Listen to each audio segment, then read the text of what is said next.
El diputado, buenas noches, ¿cómo está? Hace un ratito mencionaba el acompañamiento al veto, sobre todo le quiero preguntar sobre el tema de las jubilaciones. Fue hace 3 meses atrás, básicamente la recuperación le significaba 13.000 pesos adicionales a cada jubilado, con una jubilación que no llegaba a más de 315.000 pesos. ¿Le pareció demasiada plata para los jubilados que terminó acompañando el veto? En principio, la postura de nuestro bloque era un veto, un rechazo parcial al veto, ¿no? Que se contemplara el 8%, inclusive el gobierno le ha ofrecido a los senadores de incorporarlo, ese 8,1% que quedó atrasado, los sueldos de los jubilados en la discusión y que lo pudieran incorporar, e inclusive nosotros planteamos un rechazo parcial, justamente tomar esa parte, pero después, ¿qué pasa? Y cuando muchas veces se dice que el proyecto era de la Unión Cívica Radical, en realidad los dictámenes que había, el primero era de Unión por la Patria, el segundo del PRO y el tercero que era de la Unión Cívica Radical, donde termina Unión por la Patria apoyando el dictamen radical, pero entre medio le coloca el pago de las deudas a las cajas de las provincias, que es del 2017 que no se les paga y o se quería obligar al gobierno nacional en un plazo de un año tener que pagarlo, así como los 82.000 juicios que hace cerca de 20 años no se pagan y se le habían agregado. Todo esto generaba un costo de 6.000 millones de dólares. Distinto hubiera sido si solamente se hubiera podido poner o afrontar el 8,1% de recomposición. Y también en su momento, bueno, después fue quitada, pero también contemplaba un aumento en la jubilación de privilegio, inclusive la de Cristina Fernández de Kirchner. Entonces entendemos que darle 6 millones de pesos a los que ganan una jubilación de privilegio, como la expresidenta, contra 13.000 pesos, que era el que gana la mínima, que no le cambia la realidad y sí generaba realmente un percance, o había que generar emisión Pero de dinero, y creemos permítame. que... Usted me dice Sí. que los 13.000 pesos no le cambiaban la realidad al jubilado y por eso no los votó. No, no estoy diciendo eso, digo que al lado de todo el perjuicio que generaba o sobre el equilibrio fiscal que este gobierno está apuntando, generaba un perjuicio muy grande. Estaba terminando la idea, por eso Mm. que en general lo que se ha hecho normalmente para cubrir esos montos que es emitiendo, o que lo que hacía el gobierno anterior y se ha hecho históricamente, y entonces lo que es la inflación termina comiendo o horadando mucho más que los aumentos que se pueda llegar a dar, O porque va sea, por está encima de bien lo que se el pueda corregir. ajuste, Entonces, está bien el ajuste en las jubilaciones, está bien el ajuste en los medicamentos, y quiero interpretar respecto de lo que hizo recientemente el gobierno.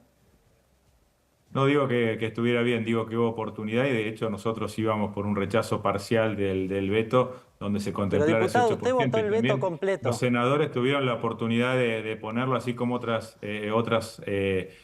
cuestiones u otros vetos que hubo. Los senadores tuvieron posibilidad de corregirlo, corregir ese 8%, y creo que la postura política o el querer que a este gobierno le vaya mal, creo que ahí básicamente la discusión era de aquellos que querían de alguna manera ir contra el equilibrio fiscal y atentar sobre las bases de sustento de este gobierno, como es el kirchnerismo, Insisto, ¿no? Porque básicamente es lo recortarle que se estaba discutiendo, ¿no? que la reducción del déficit fiscal recaiga en un 30% sobre los jubilados, ¿usted le parece que está bien por la responsabilidad fiscal? Dígalo con claridad, yo no tengo drama, pero ¿por qué es lo que votó? Ese número corre por su cuenta. Yo lo que estoy Sí, diciendo que en causas nobles el kirchnerismo suele meter trampas, y esto que si hubiera sido el 8,1% de los jubilados, hubiera sido un valor mucho menor a lo que terminaron metiendo en la ley, por eso lo terminó vetando, y sí. nosotros ¿Y lo de íbamos las por un universidades rechazo también lo votó parcial en al veto, contra donde por el solamente se, kirchnerismo? se mantuviera el 8,1% y no las otras cuestiones que son básicamente trampa del kirchnerismo y Diputado, atentar contra el equilibrio fiscal, que es la base de sustento de este gobierno y lo lo que de se ha la apuntado universidad de también lo forma votó en sostenida. contra por el kirchnerismo, ¿Perdón, porque qué cosa? también usted se abstuvo en la votación del veto a las universidades, ¿también fue por eso?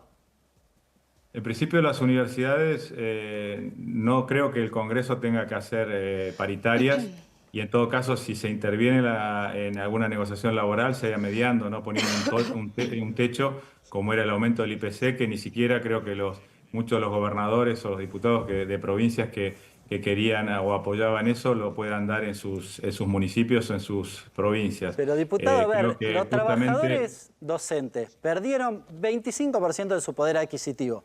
Usted se abstuvo acompañando implícitamente el veto. Los jubilados tienen congelado el bono hace 8 o 10 meses. Le sacaron los medicamentos y básicamente fueron los responsables de hacerse cargo del 25%, casi el 30% del ajuste. Usted como radical, porque históricamente el radicalismo, medio que a los jubilados y a la educación pública los defendieron, ¿está de acuerdo con eso? Yo no dije que estuviera de acuerdo, no te digo que fue un veto o íbamos por el veto parcial, pero realmente cuando el kirchnerismo termina metiendo estas cuestiones y atentando, transformando esto en una... No, porque no era solamente el veto a jubilaciones lo que se cuestionaba, sino era también el querer ponerle los 2/3 al gobierno, que los 2/3 son el equivalente o lo que se necesita para un juicio político. O sea, cuestiones, si uno ve el riesgo país, ¿por qué bajó 1000 puntos el riesgo país desde que se logró consolidar políticamente? Porque le recortaron los blindar de alguna jubilados. manera Usted me en está el diciendo Congreso... que el riesgo Perdón, país estoy se hablando. redujo porque le Si usted recortaron a no los me deja jubilados. terminar la idea, es muy difícil de poder explicarlo y está queriendo decir cosas o hacerme decir cosas que yo no estoy diciendo. Si me permite seguir con la explicación, se lo No digo. tengo Y después, problema, pero lo acaba de decir. Termine la idea, Pablo. No, por eso digo que realmente lo que se quería es atentar contra la estabilidad de política de un gobierno que viene haciendo base en justamente la no emisión, el equilibrio fiscal, viene haciéndose base justamente de sustento, y lo que vemos es continuamente una idea de aquellos que no toleran estar fuera del gobierno y no pueden estar en el llano, quieren atentar contra, de alguna manera, esta estabilidad, creyendo que de esa manera van a poder acceder al gobierno. Pablo, sí, Martín. Pablo, ¿a qué etapa del radicalismo gobernante se parece la posición que usted está expresando en este momento?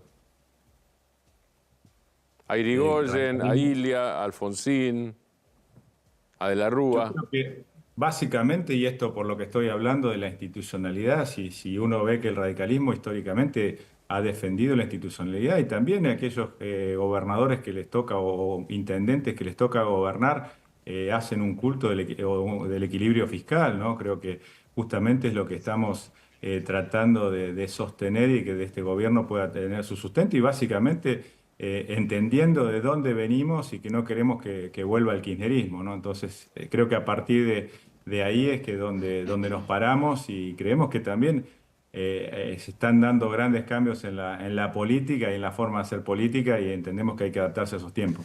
A ver, Pablo, para cerrar, puedo comprender la animadversión respecto a otro partido político, el kirchnerismo, y que eso amalgame posiciones. Puedo intentar comprender también las razones del veto que recién nos expresaba, pero recién mi compañero Hernán Leche le decía, bueno, pero entonces está de acuerdo con el ajuste en jubilados, usted decía que no. Está de acuerdo con el ajuste en las universidades, usted decía que no. Puede tener posiciones complejas respecto al veto, pero lo cierto es que hoy fueron y recién nos dijo que quiere buscar una alianza con el gobierno, con un gobierno que ha hecho del ajuste a jubilados y del ajuste a las universidades parte de la estabilidad. Es decir, la estabilidad que se consigue por ese equilibrio fiscal en base mayoritariamente al ajuste en jubilados y al ajuste en universidades y otros gastos sociales. Entonces, más allá de que encuentre razones para sostener los vetos, mi pregunta es, ir a una alianza con un gobierno que tiene esas políticas y esos sectores afectados, ¿eso sí le parece parte de los honores, de los orígenes del radicalismo? Yo creo que eso corre por su cuenta, los niveles de ajuste y dónde está cargando el Son ajuste. datos, Yo creo que el peor ajuste que existe es la inflación. Si uno ve la inflación y el IVA, son los impuestos más, de alguna manera, regresivos que existen, ¿no? Yo creo que el haber contenido la inflación, y de hecho uno ve una recuperación de los salarios en dólares. Sí, nadie es hincha de la inflación, ni nadie es hincha del déficit fiscal, pero está claro, están los números, incluso de la Oficina de Presupuesto del Congreso, que dice que cerca del 30% se explica en base a los recortes a los jubilados.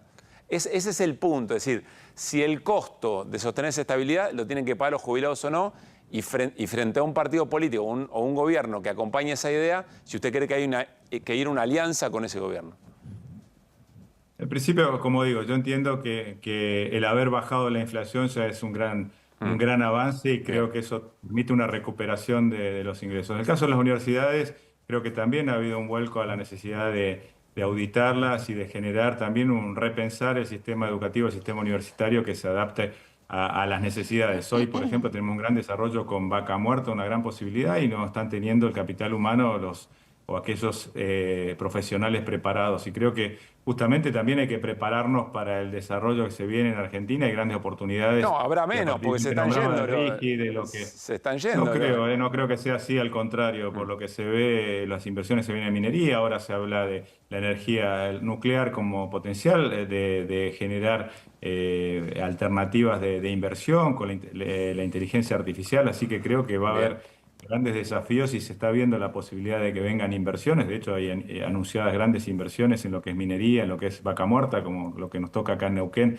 Uno ve realmente que se van a generar cerca de 30.000 millones de dólares de exportaciones para el 2031, que eso es equivalente a todo el complejo sojero, y realmente ese tipo de ingresos van a generar que la economía del país pueda cambiar y se pueda apuntar a otras cosas. Yo creo que si no generamos empleo privado de calidad, no vamos a poder ni siquiera pagar las jubilaciones que tenemos hoy, que son magras, pero ni siquiera vamos a poder sostener eso porque el 50% del sistema está en negro y no aporta. Tenemos una gran estructura del Estado también que hay que sostenerla. Entonces, si no logramos generar empleo genuino de calidad, salir de esta dinámica de tantos años, de que más de 12, 13 años que no se crea empleo privado nuevo, entonces, si no salimos de esa dinámica, y para eso entiendo que hay que generar condiciones para que eso se dé, y parte de ello es acomodar las cuentas fiscales.